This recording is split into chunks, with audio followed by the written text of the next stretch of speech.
BNP এরকম কোন জায়গায় বিএনপি যাবে। শেষ কথা বলতে চাই, আমরা বিএনপি যে পথে হাঁটছেন এবং এই সময়কালে বিএনপি এবং তারেক রহমানের ইতিহাস সময় একটা গুরুত্বপূর্ণ দায়িত্ব অর্পণ করেছেন। অনেক রক্তের সাগরের মধ্যে এসে বিএনপি তারেক রহমানের ইতিহাস একটা গুরুত্বপূর্ণ সময়। দায়িত্বটা কি? একটা অসাম্প্রদায়িক, গণতান্ত্রিক, একটা বহুত্ববাদী, একটা প্রগতিশীল রাষ্ট্র জনগোষ্ঠীকে আপনি নেতৃত্ব প্রদান করবেন।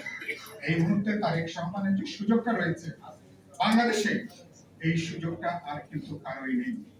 বিএনপির প্রজ্ঞা দূরদর্শিতা নিয়ে যদি এই সুযোগটাকে কাজে লাগাতে পারে, বিএনপির ভবিষ্যৎ আছে, এই দেশের ভবিষ্যৎ আছে।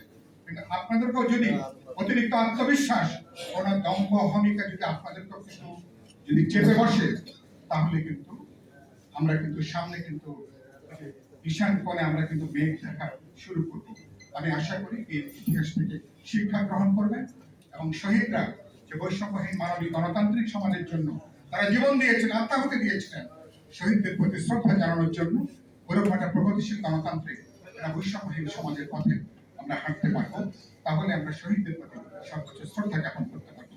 সবাইকে শুভেচ্ছা, অভিনন্দন।